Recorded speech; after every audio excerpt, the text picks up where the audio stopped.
Yo, we is back in the joint, and your boy is back with some new banging content. Now, I told y'all in the last video that I was gonna do an album review on the legendary female rapper, the Brat on Tataz. So, we gonna get into her Funkdafied album, which was her first album, and we gonna break down a lot of stuff in this review on who wrote what, who produced what, and everything that went into making this album. And you know how we do this. Without further ado, grab your snacks, your drinks, your smoke, whatever you need to kick back and relax. Enjoy this ride, and let's get into this. The Brat was discovered at a Crisscross concert, and they were like bringing certain kids and fans in the crowd on the stage, and the Brat wound up being one of those people that wound up being on that stage and freestyling for Crisscross, and Crisscross took a very good liking to her, and they told Jermaine, and Jermaine was like, okay, you know what I'm saying, let's bring her on So Def, let's see what she working with. As soon as they got her in the studio and freestyle for Crisscross and and Jermaine, they were like, okay, you got something. So what better way than to put the Brat on a single for the Bomb album that Crisscross was working on. This would be a way to introduce her to the music scene and get her voice heard.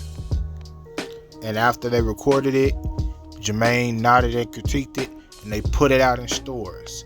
Now, when they dropped this album, not only did it go nationwide, but people were also asking the one main question: who is that guy on the Bomb? Now, I know you might thinking, a guy. Yeah, people thought it was a guy who was rapping on the Bomb until they found out it was a female. And everybody was like, whoa, spitting like that? Okay. So Def got it going on. And so even it was brought to attention by the group In Vogue. In Vogue was doing an interview with Crisscross and Donnie Simpson. And they were like, who's the guy on the Bomb song? And we're like, what guy? Like, there's a guy on the Bomb, like third verse, and Chris Smith was like, that's not a guy. Like, no, that's a female. Never heard. Do you got one on the album too with the young man on there rapping with you guys? What's that now? There's a young man rapping on one of the songs with you guys. Let me see. It's a girl. It's a guy. No, it's a little guy. It's a girl. What song y'all talking about? It's a girl. It doesn't sound like a girl. She's bad. Well, no, it didn't, but she's bad. Mm-hmm. She's bad. Yeah, you talking about the Bomb? The Bomb. Yeah. It's a girl. Oh, okay. That's her name. She's wrong. She's wrong. After people figured out that it wasn't a guy, it was a female, people was taking a really good liking to her because they were like, she hot, she could spit. So soon after that, people started asking, when is she going to drop her album? We want to hear more of her. That's when Crisscross and Jermaine took the Brat back into the lab and they started working on the Funkdafied album. Now, this was late 93 going on to the early part of 94. And I'm going to go through the whole track list and break down the whole album itself. Let's get into the first track that you can't with. You know what I'm saying? You gotta keep this clean because you know how YouTube get.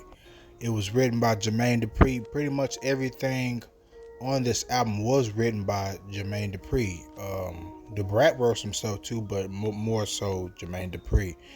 This track right here is more of a downtone, eerie beat like type of thing. And this is like her introduction to the Brat, letting everybody know who she is and what she stands for. And, anybody that don't like it, you can kick rocks, and she was just going off on this track. But let's get to the second one. The second track features Jermaine Dupri and Candy from Escape for All Y'all, which the second track for All Y'all features Jermaine Dupri as back vocals and Candy as back vocals. So when you hear the who's that making that funky noise in the background, that's Candy and Jermaine Dupri. People didn't know that. This song was just all out a great song. You know, the melody, the samples, like it was just all coming together like glue. The music video was even more crunk, if you ask me, more than the song, because the cameos in it. You had young Raven Simone. She was, you know, being bratty in the music video, you know, getting all in the way of the Brats, trying to have fun with her friends and always want to, you know, follow her around. Here to take us to that little party at Garfield Park. Hey, Big Bear. That ain't my name. Don't even trip. I'm going to that part of y'all. You ain't going nowhere with me. I'm trying to go get my groove on. You ain't all that, Brat. The Brat substantially leaves her, and she eventually rode her bike across like the whole neighborhood trying to find her and all that. So, you know, them joking on the set. There's pictures and stuff like that of Raven when she was on the set, and the video was just a big blowout. The next track, Fired Up, is one of my favorites also. The background vocals was Manuel Seal, and it was co-produced also by Manuel Seal. He's all over this album as well. But Fire It Up is basically the Brat talking about, you know, what she does daily, and she can't live without her weed and her sack. This is the only thing that really keeps her calm and sane. The next track, Funkdafied, this is one of those songs like you can't live without. The Ozzy Brothers sample is very, very hidden in this song, and Jermaine Dupri did his thing when he produced this song. This is basically like one of those songs, like, you know, two friends are going back and forth, you know, like Fat Pat and Double D did on Tell Me Why You Hating on Ghetto Dreams. They're basically like going back and forth. The Brat like, you know, this is who I am, this is who I roll with, and Jermaine Dupri's like, well, this is what it is, and this is what we do, and together we are a bombshell. This song took the Brat's album and pumped it through the roof. They was all on the Apollo a lot of times. They did the Source Awards, and they were on a lot of interviews and talk shows dealing with this one particular song, and it really just had so much success. The next track, May the Funk Be With You. Now this is one of like those summertime type of vibey songs. The Brat comes on with that smooth flow, and it just sets the tone for the whole track. The background vocals was done by Latasha Scott of Escape. So Escape had a lot of dealing and hands-on when it came to this project, because they were all signed to So Def. This was a great song also.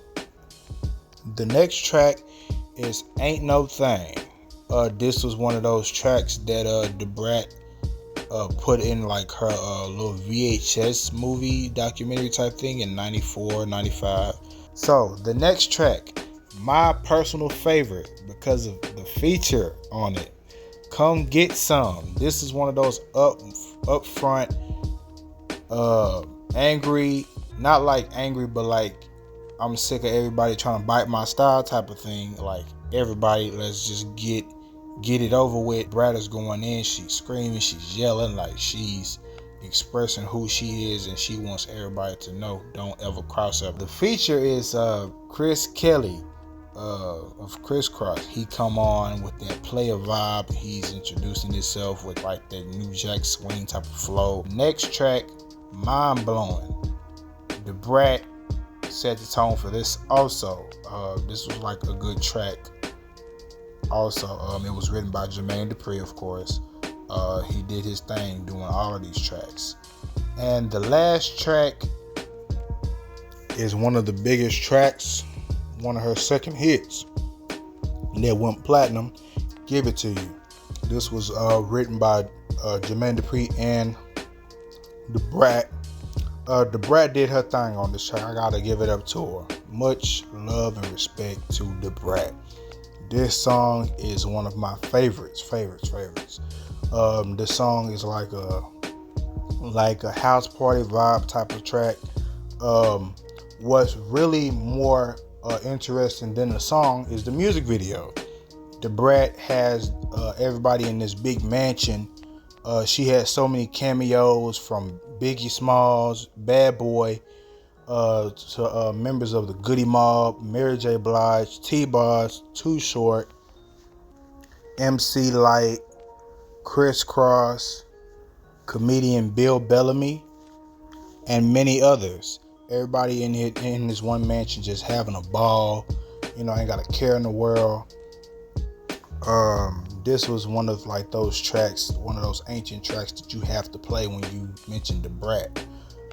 This song went on to make this album triple platinum, I believe, because back then it wasn't really more so of like technology back then. It was more of like going to different cities and tour buses and promoting it, stuff like that. So this was one of her most requested tracks to perform live. They performed on everything. They performed on BET. They performed on Apollo again. They were on Apollo a whole bunch when it came to Give It To You and Funkdafied. Everybody loved those two tracks. And yeah, the overall of this album, this album went along to sell 1 million copies, and it was certified platinum in '95. That was really a lot of success behind this album, and which made the Brat the first female artist to go platinum. And you can't bring up a 90s female rapper conversation without saying the Brat first. She paved the way for a lot of females to do what they're doing, and so much of others. They paved the way for a lot of these female rappers to do what they're doing today in hip hop. But yeah, that's the end of this album review. I hope y'all liked it as much as I did. I know that this is gonna do some numbers because everybody loves the Brat. My next video is going to be on whatever happened to Half Pint of Immature. We're gonna get into his life and how he got hooked up with Immature and his success and what really led up to him being removed from the group and the aftermath. Without further ado, we're gonna close this thing out. Y'all already know I'm your boy and gonna always be here. That's gonna have some great videos and great content. It's gonna always bring your ears and eyes to the rear. And I'm out this joint.